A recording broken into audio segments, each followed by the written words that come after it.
Welcome to Gutter Trash, episode 319. We Stand on Guard by Brian K. Vaughan and Steve Scroce. My name is Eric. And I'm Jason. Hello. At least we can pronounce our names sort of okay. Yeah, kinda. Yeah. I'll fuck mine up occasionally. Right?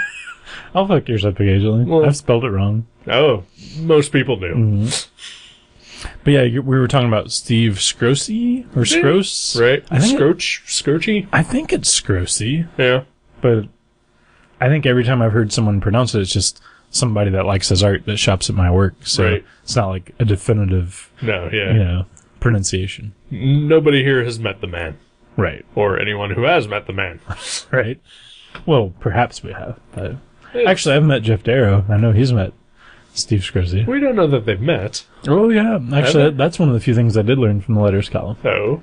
Because they both used to work on, like, art for The Matrix. Yes, I know that. And Doesn't necessarily mean they work together. Well, Brian Vaughan tells a story about how he, got to talk to Steve about, and Brian, about The Matrix. And, they used to, have lunch together and just talk about it. All right. Yeah. See, the only part I read was that the Wachowski siblings introduced both Brian K. Vaughan and Steve Scroce because they were mutual friends. I did not see anything about a Jeff Darrow in there. Oh, yeah. All right. Well, I know we both have met Jeff Darrow. Yeah. At least I know I have. Uh-huh. Yeah. But he's awesome. Yes, he is. He's a very, very good artist. Yeah, and he still continues to do the book that he did for the Wachowskis comic company. Oh, yeah. Shaolin Cowboy. Right. What happened to Doc Frankenstein?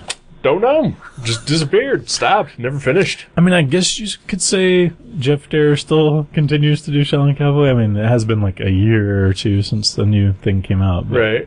But, I think he's produced a body of work. Yes. And he's produced a body of work in recent years. Right. Whereas, apparently Steve Scroce, whatever. Steve. Yeah, Steve. Has disappeared for quite a long time. From comics. Right, yeah. He's probably been doing other movie storyboard type apparently designs. So. Yeah. Which I'm sure probably pays a hell of a lot more than a comic does. I would imagine so.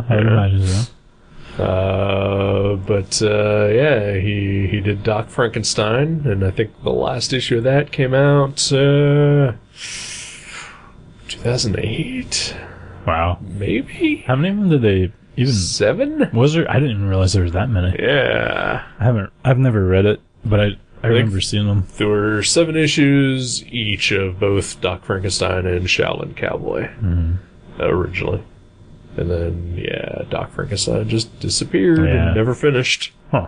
And I guess Steve went on to just do storyboards exclusively. Yeah, if it pays the bills. Sure. I'm a fan of his art. Oh, man, he's awesome. And that's primarily the only reason I even bought this book.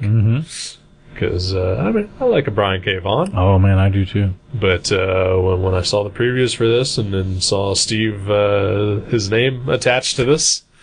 His beautiful, unpronounceable name. Yes. It's spelled so simply. Yeah. Come on, I know, people. right? Well, he's Canadian. That's true. It could be a tricky French name. That's we have no idea. True, yeah. Scroce. But, I got super excited when I saw his name on this book, and I was like, wow, this is the first thing he's done in years. Yeah. So I knew I had to get it. I knew you did too. No, I didn't. But I knew you had bought it when you showed me them. Yes. Because I'm kind of a detective that way. You're very observant. I'm like, if he is holding these in his hand, more than likely he has purchased them. It's a pretty good reasoning. It's astute. Yeah, but you never know. I may have just stolen them from Mavericks. Yeah, a lot of people do that. Yeah, why not? I mean, they're just right there, inviting you, and beckoning you. Yeah, so this is Steve's first work in comics in a couple years, and Brian K. Vaughan, I think, took a short break, a little post Y the Last Man, but he's been hitting it pretty heavy in the last couple years. Yeah, he has. He's been doing a lot of stuff. Saga, Private Eye, Paper Girls. Oh yeah, I forgot about that. Yeah. I'm still waiting for the trade on that one. Right. This, of course. Yeah, he's guess had his taste of Hollywood and decided that he wanted back into comics. Right. Like everyone, he knows where the money's at. Yeah, right. He's like, Hollywood, they got a few bucks shuffling around, but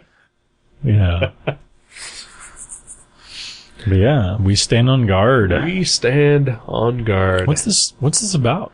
This is about the Great American-Canadian War. Yes. It is. Yep, that's exactly what it's about. In the not too terribly distant future. About 100 years from now. Mm-hmm. Yeah, so the premise of it is that, well, honestly, I'm not entirely sure how it all starts, but America declares war on Canada. Mm-hmm. Possibly due to something that some Canadian rebels may have incurred. Right. Yeah, they leave it a little ambiguous. I mean, it's basically like most wars where everyone has a theory of, you usually know, who actually fired missiles first. Right, yeah. But there's always why did that happen? What's the spark? Yeah. I think the World War I believe, was started due to the assassination of Franz Ferdinand. The band? The band. Take Me Out. Oh my gosh, I didn't realize they were gone. So World War I has recently started. Yes. Okay. Yeah. So I'm not much of a history buff. It turns out somebody got really sick of hearing that song on the radio. And it was most of America. Oh, yeah, that makes sense. I mean, I'm with you, America. World War I all the way. Yep. I'm going to draft. I'm going to sign up. I'm going to enlist. That's the word, enlist, not draft. Right. Yeah, so, I mean, that was the spark that set off World War I. So there's, I think they mentioned something about the White House being attacked. Yeah. Yeah. But we never get any details, but also the details don't matter. No. Because that's not essentially what the story is about. Right. It's more about just this small band of freedom fighters trying to defend their Canadian land. Yep. Yeah, so the story basically takes place over the span of 6 years, but we're mostly stuck in the present day of 2116. But we get to see the first open strike on Canada, which sets a lot of our story in motion as we're introduced to a couple of characters who drive the rest of the story. Yeah, Amber, is that her name? Amber is her name, indeed. She's kind of like the main. She's kind of like our. She's our in. Our in, to the story. Yeah, she's a little girl when she basically. Well, I mean, she doesn't just witness it. She is. Oh yeah. The dead center in the middle of the first attacks. Right, and her parents are killed. Yep. She and her brother then go on the run and struggle to survive and evade the American forces that have come conquering Canada. Mm-hmm. With their big dicks swinging around. Heck yeah. That's how we do it. Just like all Americans. Yep. Our cowboy hats and our 6-shooters. Yep. So the real heroes of the story, of course, is America. Well, yes. I'm just glad Brian Vaughan has got such prophetic visions to inspire all the military of America to see what we can accomplish in 20 years. Yep. Those Tim Hortons can be ours. 100 years. Yeah.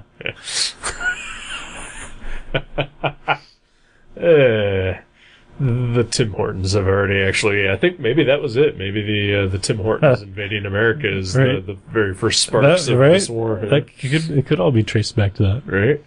I mean, do we really have to put up with another goddamn Timbit? You know how they make chai tea? I know you know how they make chai tea. How do they make chai tea? They pour a cup of coffee and then they put a tea bag in it. Yeah. I've had one of those before. It was awful. I do like their breakfast sandwiches. They have okay breakfast sandwiches. And, tell me, who, in fuck's sake, would put crushed hard candy on top of a donut? A monster. Monsters, right. Exactly. Yeah. Fuck Canada. Well, we don't know that started in Canada. Okay, it's just our theory. Right, yeah. I actually quite love Canada, and I honestly think that was the main reason I enjoyed this. Like, if this was America in any other country, I honestly think my enjoyment level would have been like a third. Right. Just because I really like the idea of, Canadians, and I mean, typically you don't think of them as like, violent, like warmongers. Right. And so technically they aren't the warmongers. No. We are. Well, right. Because truth. Right.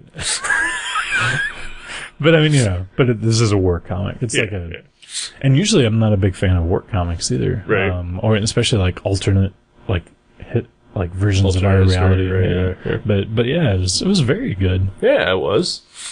And I think a large part of that has to do with, we do get to know the characters pretty well. Yeah. Basically focus on just a small group of freedom fighters, insurgents, basically. Right. The 2-4. The 2-4, yeah, that's right. Which I found out is named after what Canadians call a 24-pack of beer. Really? That was one of the things in the letter column. They was like, where did you get that name? And he was like, that's what Canadians call a 24-pack. I should have read those letter columns. Actually, I did read enough to say that Brian K. Vaughan apparently only takes letters if you physically mail him a letter. Yeah. That's kind of awesome. Yeah, right? Yeah. Well, I know he said they were inundated still with physical mail, so if they wouldn't have, I'm sure they would have had to read even 10 times as much. Right. So understandable. Yeah. But so we've got the 2-4, which I don't remember many of the characters' names. Right. Yeah. Like Frenchie, La French, and Hoser McGordon, and and Bob and Doug McKenzie. They're just a bunch of nucks. Who cares? That was the racial slur. Hopefully that's not a current racial slur. I didn't just throw it out there. But in the book, in the future, the N-word for Canadians is nucks. Yeah. They call them nucks. Although, I'd say moose fucker is probably slightly more incendiary. Yeah, but moose conjures up such a, whimsical, cartoonish animal. Yeah. They all love mooses. Yeah. And they probably fuck them, those crazy nucks. That's true. Yeah. Hopped up on Tim Hortons coffee. No one is safe. But yeah, the 2-4. And the cool thing about the 2-4, I'm curious if maybe there were 24 of them at one point, and there's only 5 of them now. Could be. Because there is a high body count throughout this comic. Oh, yeah. Yeah, there is. Not everyone survives. No. Spoiler. No one survives. Right. Yeah. And I love the characters, though, because they're so, ragtag, G.I. Joe style. Oh, yeah. Where, it's not 3 of them kind of are interchangeable. Everybody's got this crazy personality. And one of them even has a pet. It's they're very G.I. Joe style. Well, the guy with the pet also has a robot arm. Yeah. Right? But there's also, an actor who only speaks French. Yeah.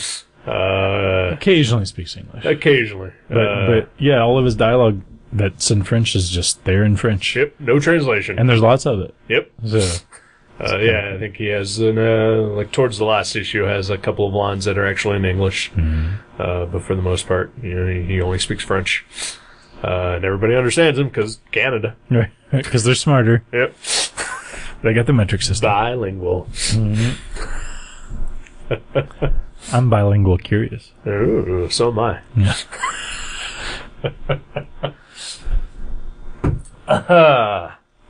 So we get to meet Amber, and then through her we get to meet the rest of the 2-4, and she's just out in the wilderness surviving.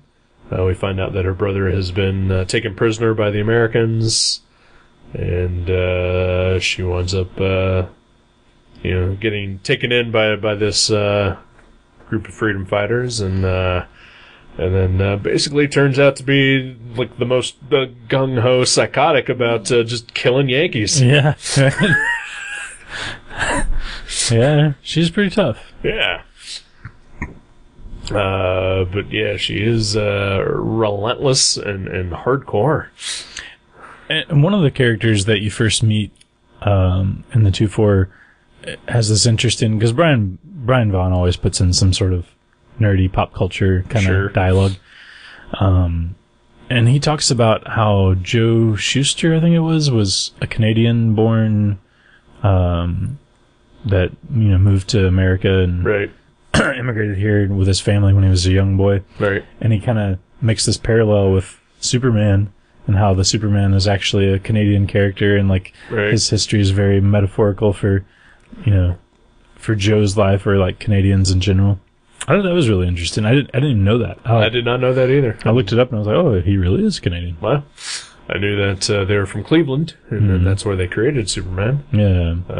But then, shouldn't that mean that Superman is a perfect, harmonious creation from Canada and America? That's right. Just like this comic. Yeah. Yeah. That is true. Yeah. Because, Steve is Canadian. And Brian's American. Right.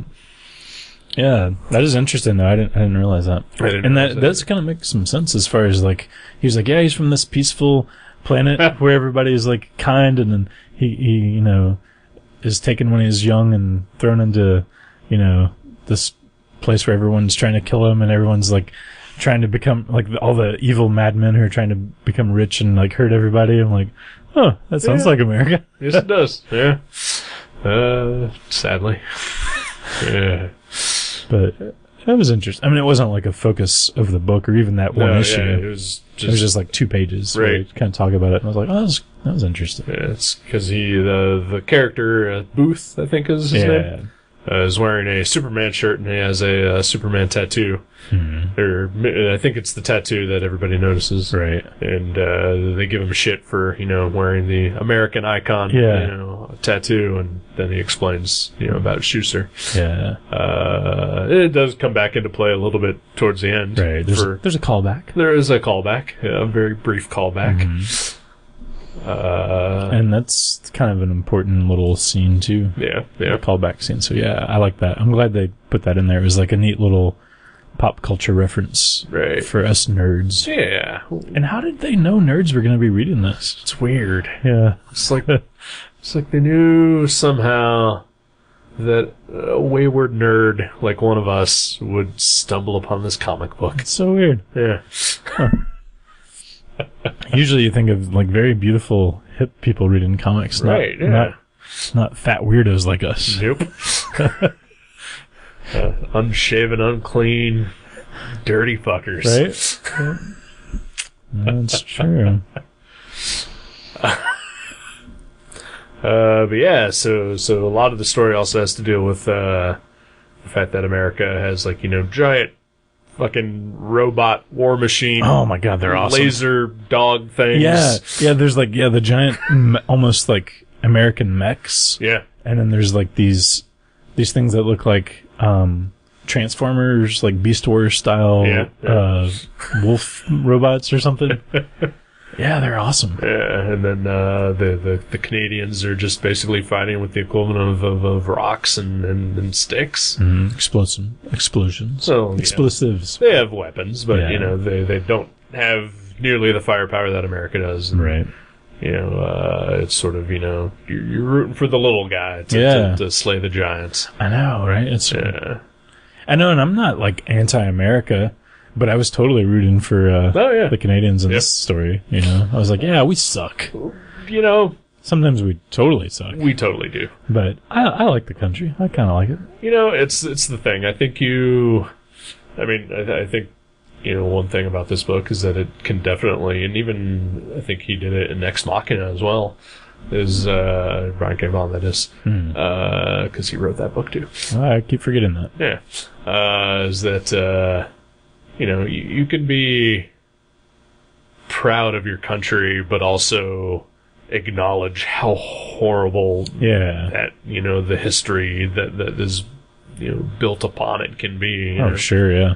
I mean, America, is built on the blood and bones of so many people. Right? Yeah. If you don't believe it, just listen to a few episodes of The Dollop. Seriously. Oh, man. The one that came out today is just, like, they even just come out and say it, that white people are the worst. Yeah. But basically, it's all about slavery. Yeah. But not the slavery that we're normally used to. Just a horrifying, different kind of slavery. If you guys haven't listened to The Dollop, turn this off right now and go listen to it. It's much better. I think every episode we recommend it. Yeah. Seriously. It's a great podcast. You're going to run out of Dollops eventually. You can come back to us. Oh, yeah. Yeah, or you can alternate between the two. Right? Yeah. But go listen to The Dollop for serious. Right. It's good. And learn just how awful America is. And occasionally they tour Australia. You can learn how awful Australia is, too. Nice. That's good to know that we're not the only evil country. I'm sure even Canada has its own fair share. I'd love to hear some Canadian dollops. Right? Oh, that'd be great. I think they are doing a Canadian show. Oh, that'd be awesome. Or wait, maybe they already did. They did, and then there is a Canadian dollop out there. Nice. So I'll have to find that for the next time we hang out. That'd be awesome. But yeah, America, we're not good. Well, we are, but like all things, it's not 100% good. Exactly, and that's what I'm trying to say is that you can still be patriotic, but it's wrong to be blind about it. Right, exactly. Yeah. Oh, yeah, I'm sure there's, a pretty equal amount of horrible and awesome things that have made this country what it is today. Oh, yeah, absolutely. But yeah, the horrible things, you like don't really find them being acknowledged in a lot of places unless they're exaggerated in like the liberal circle or whatever, right. Or maybe by warring countries or whatever. Right. But it's true. Obviously, right, yeah. There's the horrible things that we've done. Oh yeah. But I think when you ignore that and when you only, go full, jingoism and patriotism without acknowledging, any of the awful things in our histories and our past, then you get someone like Donald Trump, right? Spewing bile and hatred and bigotry, right? And I say that as someone who spews bile, hatred, and bigotry, every episode. But it's equal opportunity hatred. Sure, it is. It's not just like anti-Muslim or anti. Nope, it is anti-everybody. Yeah, right. Yeah. And also exaggerated for some effect. Right. And also mostly untrue when I say it. Do you think maybe Trump is just an like he's like the world's best comedian? And like this is like a character he's There playing? has to be some aspect of that, right? If not, like I don't think it's an Andy Kaufman thing where he's like, this is going to be brilliant. I'm going to create this character. No, yeah. Oh, yeah, he's not smart enough to do that. Yeah, he's not like Steve Colbert or anything. But there has to be like a little bit of grandstanding, like showmanship, like where he's like, I don't really believe all of this. It's just, this ball is rolling and this is crazy. Well, I know that in a couple of the most recent debates, he's actually sort of let slip some more liberal beliefs that he has, which, goes against everything that, the Republican Party believes, which is partially why they also hate him. Right. But, everyone should hate him because he's awful. But, there is some aspect of him that is definitely, all about the show, Oh, yeah. And he's just a rich man grasping for power now. Yeah. Yeah, I don't even hate the guy. I just, dear God, I hope he never becomes president. I don't hate the guy either. I just hate the idea of him becoming president. Yeah, that would be some kind of awful. Uh-huh. There's a truck I pass a lot on the way to work, and it's got like the guy like taped in big yellow tape on the back of his truck, Trump. Yeah. Fantastic. Yeah. I came up with this analogy yesterday, that I feel the majority of people who are Trump supporters are also the majority of the people who wear their pajamas out in public. I can see that. The correlation is probably there. Oh, yeah, yeah. Maybe not causation, but correlation. Yeah. Right.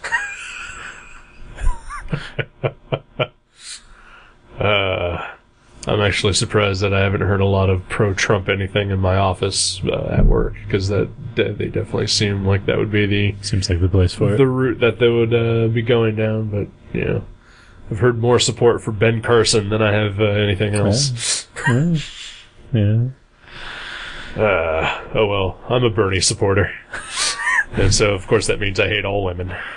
Bernie Mac for president? Yep, Bernie Mac. God rest his soul. Yep, R.I.P. I would probably vote for Bernie Mac over anyone who's running, honestly. I probably would too. Yeah. I mean, even now that he's dead. Right, yeah. Uh-huh. A dead Bernie Mac Still can't more be much viable. worse. Yep. Weekend at Bernie Mac's. Oh, that would be a great movie. Bernie Mac's dead body. Like, I'm sure Chris Rock already made that movie, though. Probably with Bernie Mac. I'd watch that movie. Right? I'm sure it exists. So anyway, we stand on guard. Oh yeah, we were talking about a comic. Yeah, well, it's a political comic of sorts. That's true. Yeah, it's open. Which I usually don't care for at all. Right. Like, not at all. But I was really interested in this. Like, the story was good, and the characters very engaging, and quite frankly, the artwork is wonderful. Fuck yeah, it is. Steve Skroce, whatever, is stellar and much missed. Yeah. I hope he does more comics work. And my word, the color is beautiful in this book. Yes. Matt Hollingsworth. Yep. I can't even tell. Sometimes it looks like the best crayons ever. Like, seriously, like, it's got this, soft kind of, weird texture to it. I noticed that in a few places, too. Yeah, it's, beautiful. It looks very European, maybe. I can see that for sure. Like, it reminds me of some of those Metabarons books. Oh, yeah. And Steve Skroce's art, as always, kind of reminded me of Mobius a little bit, anyway. Yeah, I can see that. So maybe that's partially what that is, but yeah, the color is just gorgeous. Yeah. This is all around just a well put together comic anyway. Oh yeah. But I gotta at least point out a negative here. There's only 6 issues. Well, no. I really like Brian K. Vaughan. Mm-hmm. I think, Why the Last Man and Ex Machina both are fantastic comics. What I've read of Private Eye is amazing. The man knows how to tell a story. Up until the last issue. Cannot stick the landing. Really? I have never enjoyed the ending of any of his comics. Really? Ever. Really? I've always been super disappointed by the ending. Without spoiling it, perhaps? Is there any way to say why? I think with this particular book, the sort of epilogue that we get is unnecessary. I think it would have ended stronger, like on the page you're actually looking at right now. But even then, it's still kind of weak. Right. Like it resolves essentially, the story, and I mean, it doesn't resolve, the issues within, what's happening. Like, the Canadians don't win the war or anything like that, but they definitely put a dent into America's plans. Right. And you can't really tell where it's going to go exactly. Exactly, right. Which is fine. Yeah. But it's still just not definitive enough to be a good ending, I feel. I guess I could agree with that on this one. I like the way Y ended, but this one, I guess it does sort of maybe feel like it was more open for a sequel without knowing if there is going to be a sequel. Yeah. But I kind of like the way it did end with, it kind of ends with a flashback. Right.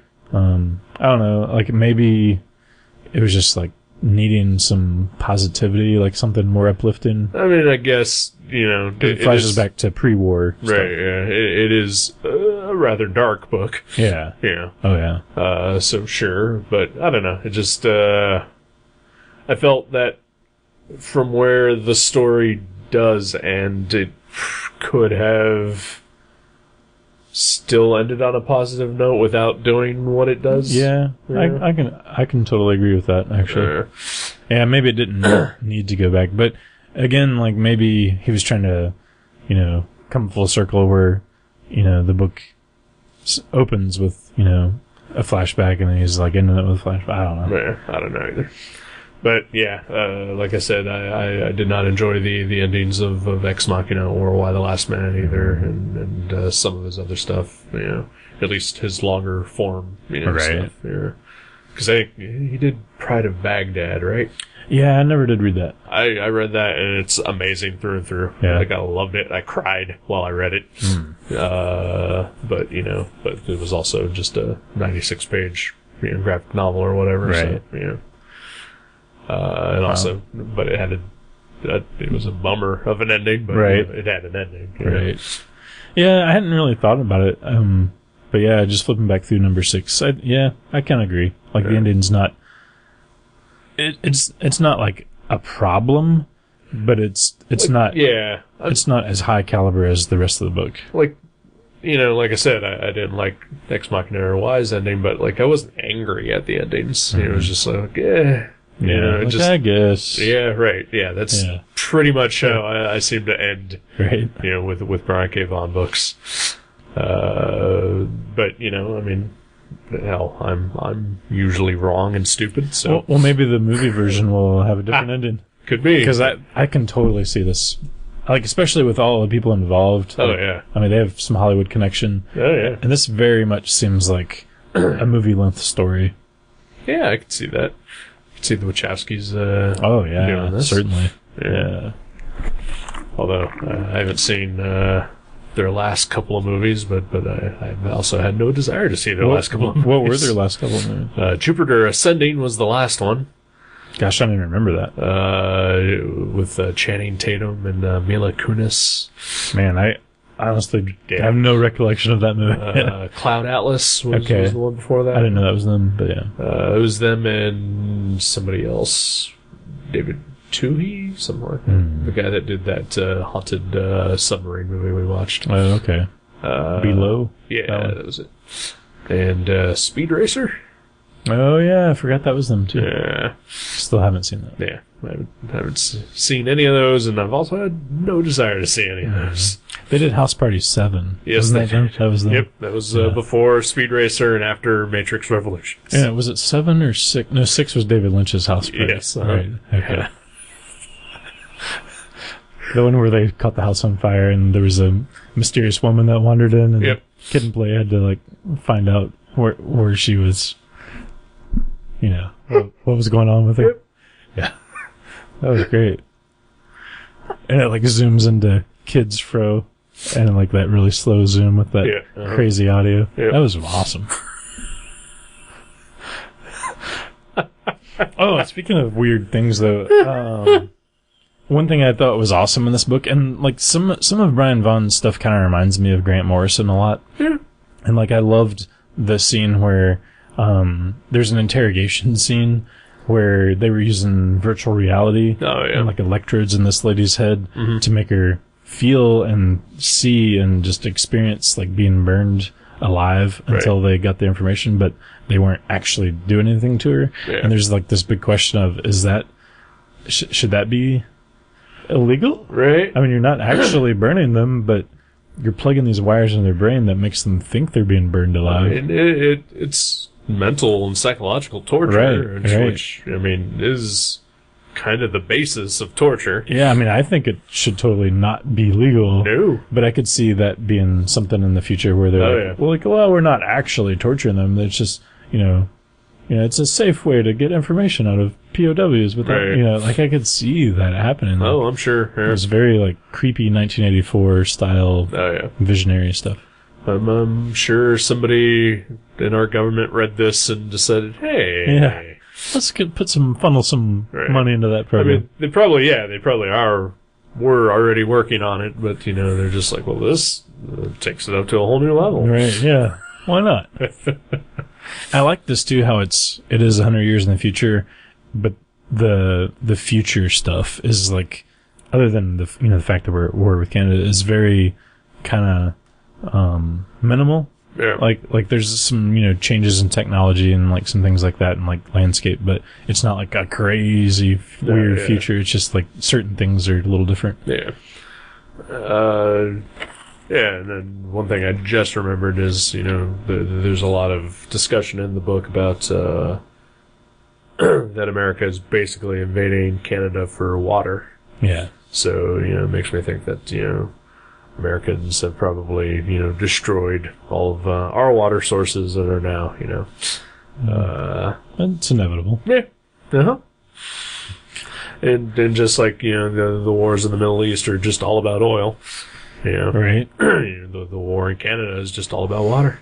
Oh, and my friend Matt and I were talking about this very recently about... Is it Matt Brassfield? Matt Brassfield, yeah. I don't take stock in anything that's going to be said now. That a lot of America's water supply is being sold to Nestle. Oh, yeah. Like that's kind of weird. Uh-huh. Nestle wants to make all water... or basically only wants water available to the people who can pay for it. Yeah. Yeah. Huh? That's creepy. Yep. Nope. Yep. That's America. Yeah. Yep. Corporations running us all. Ruining us all. Right. Donald Trump, president, 2016. We're fucked. We are fucked as a nation. You know what happens to empires? To empires? Yeah. They strike back? Nope. They fall. Oh. Yeah. All empires fall. That's true. Oh, yeah. Yep. Yeah. It's happening. American Empire. We're heading down. Well, at least we have some good comics to read before we... Yeah, that is true. Mm-hmm. Yeah. Hopefully they won't all get burned in the, destroyed in the great coming wars. Right. Yeah, and speaking of that, this book, I actually looked it up on Diamond's website. They actually did some second printings of a lot of these issues, so if you do want to read it and your store is out of them, which I highly recommend you reading it. It's very good. Mm-hmm. There's a trade coming out in a couple months, I believe. It's in May, yeah. So it's a little ways away, but so if you're like eager to read it, right, your store should be able to order a current printing of any of the issues. And hey, if you're like an American and embracing crazy technology, you can probably read them digitally on Comixology. That's true. There you go. Looking out for you. Yeah, this was very good. I honestly don't think I ever would have read this had you not picked it. Even though I love both of the creators, I was like, I don't want to read a war comic. Right. Like I just don't really care. But it was very good. Yeah, I enjoyed it as well. It was good to see Steve back in the old penciler's chair. Oh yeah. And it's good to read something from Brian K. Vaughan. I haven't done that in a while, so yeah. Good times. Good times indeed. Burn America, burn. That's right. It's always been our slogan. We've just waited for the perfect opportunity to unleash it. Oh, we're both going to get arrested by the FBI once this episode comes out. Right. Yeah. So this may be our last episode of Gutter Trash. Hey, lucky everybody. Yeah. Congratulations, listener. You're off the hook. Or are now implicated just by listening. Oh, right. Yes. It's true. Want to take a break? Yeah, we should do that. All right. We should go burn all the files. Walk the whole night, yard light, led to a cheer for the nice guys. And I know the end of this book, and it's a happy one, please look. But you can't skip the start, break for the good part. But Arga, it's Arga, yes, you guys got, it's a what a gal. I got the perfect time. And it was all along. And if I let you along, then you read me wrong.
How you doing?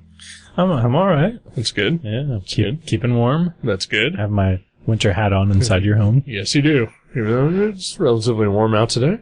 It's. I mean, not compared to Saturday. Right. Yeah, Saturday was nice. Yeah, it was like 68, something like that. That's why everybody was not at the comic convention. It's very possible. It is very possible. Yeah, we did it. You were there. I was there. Yeah. Just a paying customer. Yeah, you were one of the few. Yeah. There's a Independent Creators Expo here in Dayton, Ohio, which is a pretty cool show. I actually really like that show. This was the third year, but at kind of the last minute, the show was moved because the hotel it was supposed to be at went out of business. Yeah, that'll happen. That seems to be. God damn it, Trump! I know, right? It was him shutting down all the Ramadas. Didn't that happen in Columbus with space last year? Yeah, it is. Yeah, it was a Ramada, I believe. Was it? Yeah. That's right, it was. Yeah. And all the small press shows are being targeted by Trump's minions. But no, I still had a blast. It was a good time. Saw some artists and writers that I like. Yeah. My friend Jack from Columbus. What's up, Jack? Should you be listening? I don't know. Yeah, some cool stuff though. Bought some Liz Suburbia comics. Yeah, I showed up just to sort of hang out with you for a little while, and then with my friend Bruce, who was also there. He finally, after years, put out the final issue of his comic Iron and Ink. Nice. Of which I have a pin-up in. A beautiful pin-up, I might say. Thank you, sir. I'm kind of proud of it. It's very good. That's a rarity. Yeah. But go to bruceohughes.com to find those comics, Iron and Ink. Mm-hmm. It's like a sci-fi westernish, gods and westerns or something. It's a western, but it's weird sci-fi. Yeah. Isn't there like some knights and stuff? There's a medieval knight. Yeah. Abraham Lincoln shows up. There's rocket ships. There's giant reptiles. There's something for everybody there. Yeah, there is. Yeah. There really is. So yeah, it's a weird western tale. Mm-hmm. But yeah, and hung out with him for a while, and I didn't really buy much of anything, but I was just there to hang out for the most part. Mm-hmm. The show started I think at like 10, and I got there at like 1, 2 o'clock or so. I parked out on the street. I walked up to the hotel. No signs of any sorts. Oh man. Saying, comic show. Right. Like nothing. Yeah. Walked into the hotel. No signage whatsoever that said, hey, the show is in this room or whatever. Nothing.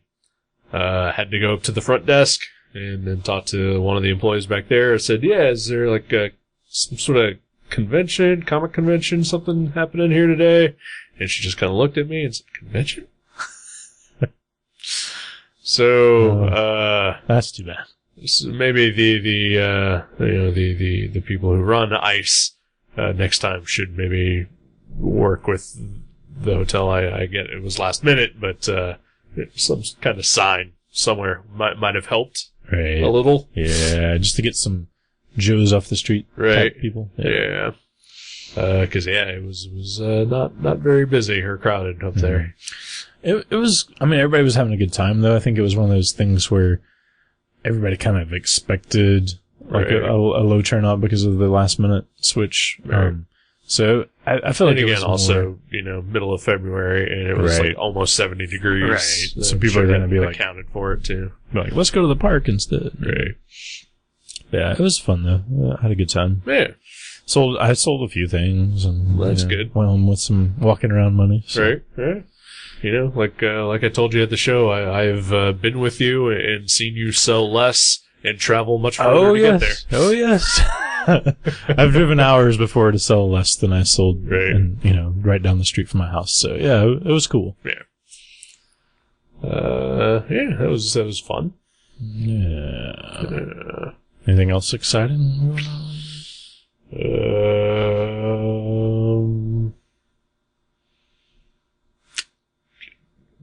dramatic, but I don't think either of us want to talk about any of that stuff. Right. Been trying to organize all my comics, which is a hefty. I thought you didn't want to talk about the dramatic stuff. This kind of drama, I think, is okay for the listener. Right. Such as I'm sure I can't be the only person that this has ever happened to. I mean, let the listener in on some of my bad habits. Is I have a habit of not keeping things very organized or neat. Like your comic collection? Especially my comic collection. And so I've got piles of comics everywhere, and just sometimes they've been there for a couple of years even. Right. Right, it happens. Yeah. And so, I've made a concerted effort to try to at least get them all in boxes and in some sort of order, at least. Right. Or at least, if not like, everything is, Marvel, DC, ABC, whatever. At least I have, certain runs of stuff, like in, chronological order, at least. Right. So there's a comic that Mike Norton did a couple years ago called The Answer. I bought them as they all came out. So you have all of them? I have all of them. It has been on my list of, I'm gonna pick this for gutter trash at some point, and so I think probably about a year and a half ago, I was like, okay, I'm gonna pick this. And so I gathered them all up. I found them all. They were all scattered around.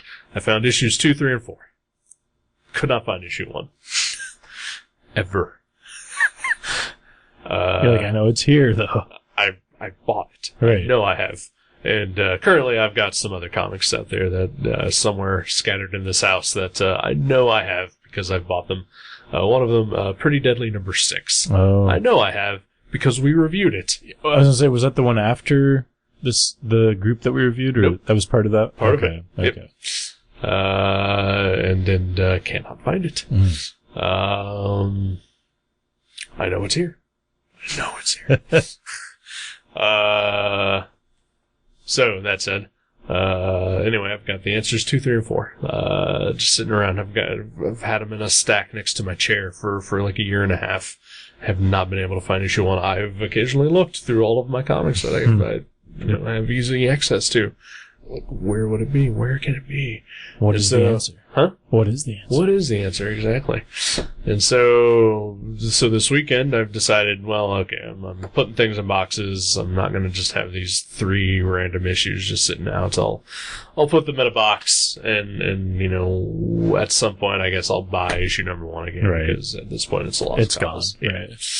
Right. So I put them in a box. I'm like, okay, set them there. This is my box of incomplete comics, So later that night, I am doing some moving around and rearranging and organizing, and I find issue number 1 of The Answer. All right, it was here. It was there the whole time, right under my nose. That's awesome. So you read them all? So no, yeah. Well, I pulled it out. I was like, all right, I'm gonna put this with issues 2, 3, and 4, and then this may be my next gutter trash pick. I don't know. I can't find issues 2, 3, and 4 now. That's pretty good. Yep. You can't find the box even. I mean, I didn't move that many boxes around, Right. so it's got to be relatively close by. Right. Me didn't slap a sticker on the front of that box that said incomplete series. Or, no, yeah. It's just one of the boxes here somewhere. Yep. Right. Yeah, and I looked through. I mean, maybe I need to go through issue by issue, but I've looked through all the boxes that I made over the weekend. All right. And I can't find them. See, that's happened to me before where I'm like, I know there's one issue of this series that's stray, and I'll flip through boxes and boxes and I can't find it. And then later I'll go back a second time and I have just flipped right past it. It happens. That drives me crazy. Yeah. I spent all that time. Oh. It is. That's the one thing about comics. And last Saturday, I went to one of our stores around here and did some dollar bin diving. And flipping through comics is kind of a tedious, exhausting process. Like a long box of comics. You know, like you want to see what everything is, right? Yeah, but at the same time, you're just like, I'll skip a few. Right? Yeah, here's a run of Aquamans I can just skip past. Right? Yeah, that's exactly what happened. I'm like, I can't find Howard the Duck number 3 or whatever, and I'm like, well, here's a bunch of Batmans. It's clearly not in the middle of all these Batmans. So I flipped right past it, and then years later, or whatever, months later, whenever I'm flipping through again, I'm like, oh, there it was, in the middle of all those Batman. Yep. The exact place that I remember telling myself there's no way it could possibly be. Because I'm the only one that puts books in these boxes. Right. And I wouldn't put it in a bunch of Batman. Exactly. Like, I don't have assistants, that I'm handing piles of books to saying, here, file these. But, God, wouldn't that be great if we did? It would be pretty great, yeah. Like little robots or something. That would be awesome. Yeah, like comic file drones. I have for many years tried to get numerous girlfriends of mine to help organize the comics. It's never quite worked out that way. None of them are interested. Nope. I need to organize mine. Yeah, it's I mean, you probably can't tell, but it's actually helping a little bit. Oh, yeah. At least around here. Yeah. No, I can definitely see some organization. Yeah. And just bought a couple extra long boxes today. And I was there. I know you were. You sold them to me. Yeah. So at least, hopefully I can get everything, put in boxes and not just out scattered around. Right. I even have a box just for stuff I'm currently collecting. So that whenever I get my new shipments, I can just stick them in there. That's smart. Yeah. So back to the answer thing. What did you do with that number 1 when you found it? I took it out to the living room area where I was pretty sure the 2, 3, and 4 were nearby in a box. And so it's sitting right behind you. Right there. Okay, so it's in a safe spot if you do find 2, 3, and 4. Yes, it's not going to be buried. No, okay. yeah. Because that would be ironic if it just keeps cycling through those two. Yeah. Oh, it's still likely to happen. Right. Yeah. Right. Something else will be set on top of that, and you're like, I thought it was right there. Right. I'll probably throw We Stand on Guard on top of it. And, right. It's gone forever. Yep. Oh, why don't we put it right between issues 5 and 6? That way you can be like, well, it's clearly not in this pile. Right. Oh, I was going through some other stuff, and, there was literally a comic tucked into another comic. Oh, that's the worst. Yeah. Like you used it as a bookmark or something, maybe? No, like, it just happened to, they fell or something when I gathered them all back together. Because I've done that before, if I have, a thin comic, Jughead, for the new Archie series, it's really thin for some reason. Yeah. So I've used that as a, bookmark.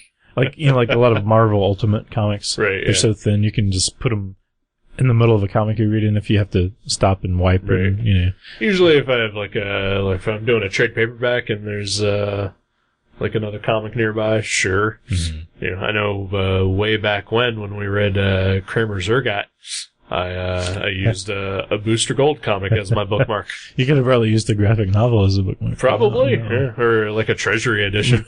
Right. A Marvel Essential. I usually use old trading cards. I have a lot of old trading cards laying around. I've got quite a bit of those too. Yeah. Godzilla and whatnot. Yep. I've got some Marvel trading cards sitting around that have all been used as bookmarks. They're great bookmarks. Oh, yeah. Especially in trades. Yep. They kind of fall right out of the single issues. Yeah, a little bit. Yeah. Damn. That's why they call them floppies. I know.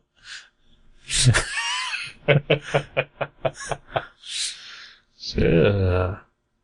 So there's a big comic show coming up this weekend. Oh yeah, at the Jim and Dan's comic show. I know sometimes I usually go with our pal Joe G. I don't know if he's going to be going or not, but I think if he's not, I still may show up myself. Really? Yeah. I'm 95% sure I'm going to be working there. Yeah.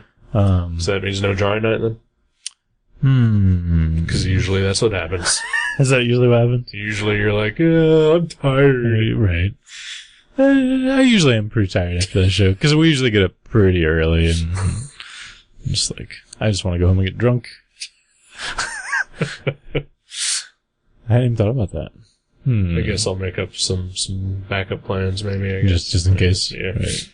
See if Matt Brashley wants to come over for some computer tutorials. Oh, there you go. I'm sure he would love that. But no, yeah, of course, the side effect of going through your comics is finding holes and stuff. And, so you're like, I must purchase that number that I'm missing. Yeah.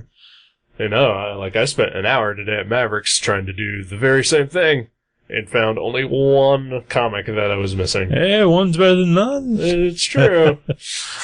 I mean, and in our defense, you were looking for some pretty obscure stuff. True. But, yeah. I guess. We blew all that crap out in our dollar sale. Well, then hopefully the show this weekend, there'll be a lot of dollar boxes to peruse. Yeah. It's a good show. I like that show. Yeah. I've actually never got to go to that show where I wasn't working there. Right. So I'm usually pretty much stuck behind our table. I usually, if we get slow, I sneak away to the surrounding, 4 tables just to peek, but, keep an eye on our table and run back if necessary, but... Yeah, it's a cool show. Yeah. I like it. The last one I went to, I wound up spending $40, which I was intending on not buying anything. Right. But Joe G kept pulling shit out of dollar boxes. That's what he does. Said, hey, that's what he does. Yep. He's good at it. He finds stuff. That is true. He's the Indiana Jones of nerds. Yeah, I'm hoping he will go because I could definitely use his help this time. Yeah. Because as we discussed, I get bored going through long boxes. Right. Well, give me your list too. And because I usually look at the guy that's usually behind me has a lot of dollar stuff. So. Yeah. I'll probably show up anyway. So yeah. I know one of the ones I went to, I was looking for something new and relatively expensive, and nobody had it. So.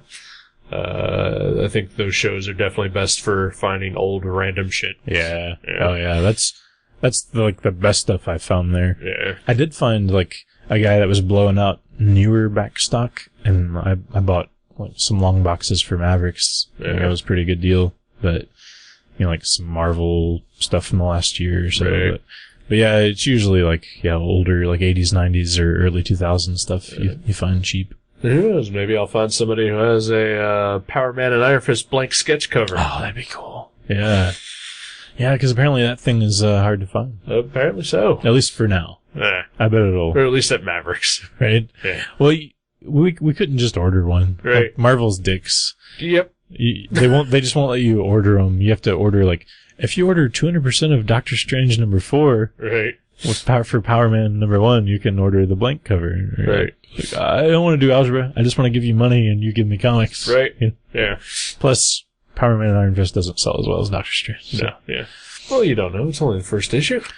Well, the first issue we ordered 18 and we sold 11. Well, that's quite a bit. And we saw 25 to 30 Doctor Strange. Oh, okay. So we would have had to order 50 Power Man to Would you say it's because your customer base is largely racist? Well, Doctor Strange is, I don't know. He's got a mustache. Yes, he does. What race is the mustache people? Well,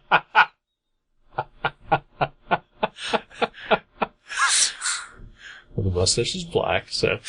So he's Mexican? Yeah. Right? No. I don't know. I think Doctor Strange is more of a Mavericks nerd kind of place. I bet Power Man Iron Fist sells better some places. Probably, yeah. I feel like we've got a pretty good Doctor Strange clientele.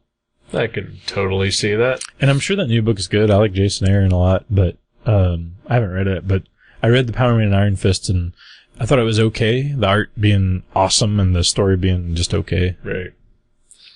Yeah, I've read some decent reviews of it, but I have not gotten a chance to read it myself, so, we'll see. Yeah.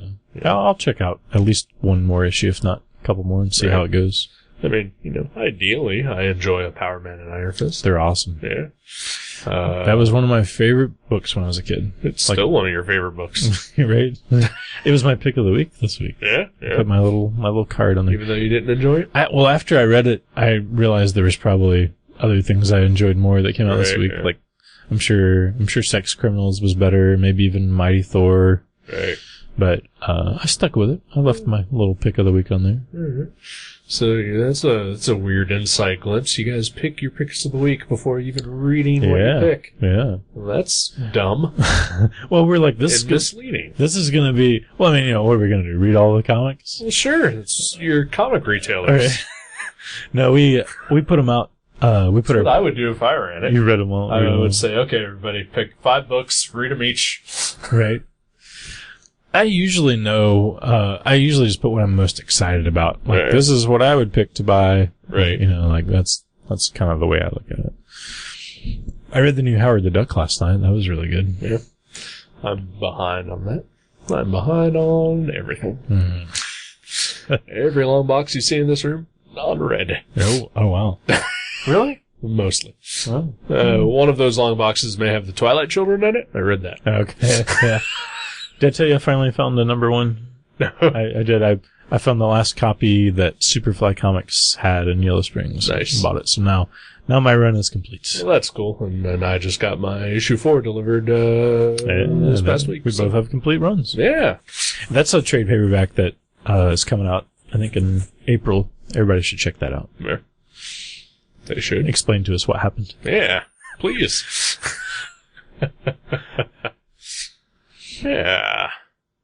We haven't really talked about this because we kind of skipped a week. But I went to see the Deadpool movie. Oh yeah, you did. You did. I didn't. I did. Yeah. Yes. It's quite good. Yeah. Yeah. It is an enjoyable little romp. Yeah. Yeah. I found it to be delightful. A lot of F-bombs? A super lot of F-bombs. Right, yeah. Which always makes me feel delighted. I've heard mostly positive reviews. I heard maybe like 2 people say they're like, well, it was okay, but that was like the worst review I heard. Right. It's fun. The biggest complaint that I would have about it is that it's a little too heavy on the pop culture references. Okay. So it's going to date itself really fast. Yeah. Just a lot of... I feel like Deadpool's like that, though. Like, right? The comics are like that. They're very referential. That's sort of the yin and yang of that. Right. Is that, for him to be the character that he is, that it kind of needs to have that. Yeah. But at the same time, I also feel like, they probably could have written those jokes a little smarter. Right. But at the same time, like, there's still plenty funny in it. Yeah. It's still hilarious and gross and weird and awesome and super action-packed. Just a good time at the movies. Yeah. Well, sometimes that's all you need, Yeah. I'd like to see it, but I'm not like... I kind of doubt that I'll see it at the theater. I'll probably wait till it's on DVD, because that's what I 99% of the time do. Sure. But yeah. And I think I finally got over that hump where every other customer that walks in is like, what did you think of Deadpool? Like I finally had like 2 days straight where no one asked me what I thought of Deadpool. Right. So I think I'm over that hump where I don't feel like I really need to see it in order to understand, not be driven crazy by that. Understand. So I'll probably just wait at this point. Yeah. And it's also not really a movie that, you're going to be living in fear of spoilers about. Yeah, exactly. Yeah. I mean, I've already had plenty of them, like even the post-credits thing, but, like, I really don't care. Right. Like, it's one of those movies, like you said, it's not like Star Wars or something. Exactly. I really wanted to know what happened as it happened instead of beforehand. So. Right. Yeah, it looks fun. Yeah, it was. Did you get a double feature out of that one? I did not. I had company with me, so I usually don't drag other people on my on your madcap shenanigans. Right? Yeah. Although, with as packed as that fucking theater was, I easily could have snuck into any other movie and no one would have noticed. Oh yeah, yeah. Hell, I could have stayed in Deadpool for a second showing and no one would have noticed. Unless it was sold out, then they would have been like, hey, wait a minute. Yeah. I mean, even the showing that I was at, was packed, but there were still empty seats. So, right. Yeah. Oh, that's good. I will spoil this one thing about the Deadpool movie is during the post-credits scene, Deadpool admonishes the audience for leaving their trash in the place, and yet when the movie was over, just everybody fucking left their trash everywhere. Like fucking goddamn animals they are. They're like, well, we've already been reprimanded, we might as well do it. I took my trash out. Because Deadpool asked you to. Because that, and I'm a fucking courteous person. Right, yeah. I always try to take mine out. Unless, like, if I, like, drop a Sour Patch Kid or something, right, yeah. and, like, it's bounced around, I'm not gonna go digging around for it. But, right. But yeah, I always take mine, too. Yeah. I love the Sour Patch Kids.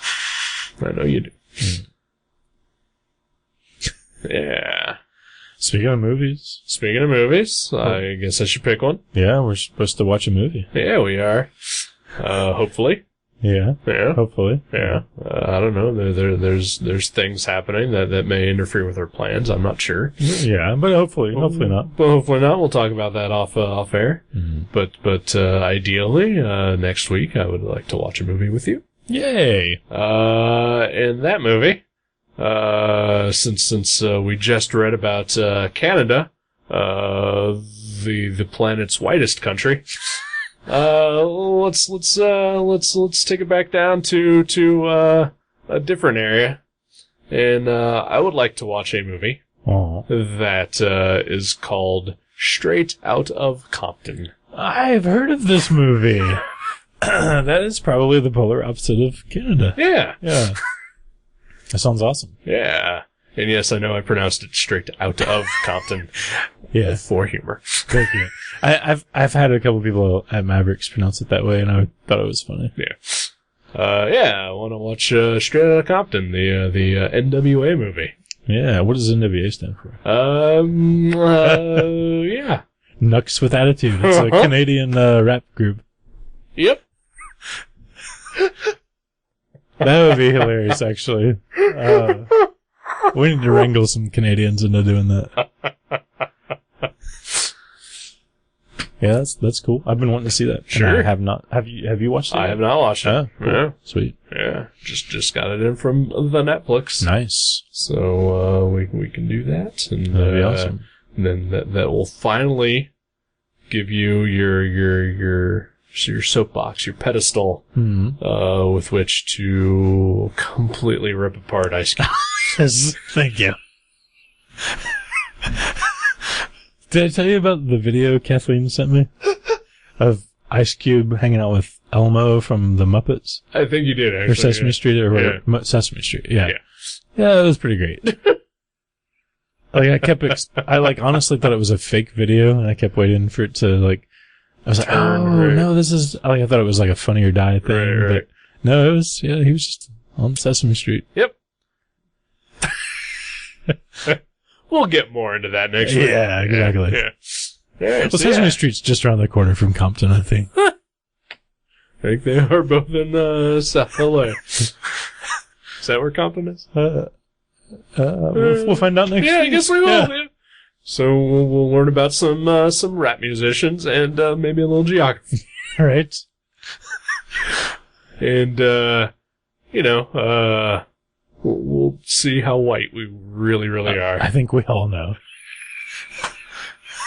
But we'll solidify that. Oh, yes. Fact, yeah. All right. I'm looking forward to it. Me too. All right. Thank you for listening to Gutter Trash. You can subscribe to the show from guttertrash.net or from iTunes and leave us a review. Visit guttertrash.net for email information and for other podcasts and websites in the Gutter Trash Network. Thanks again for listening, and we'll see you next time.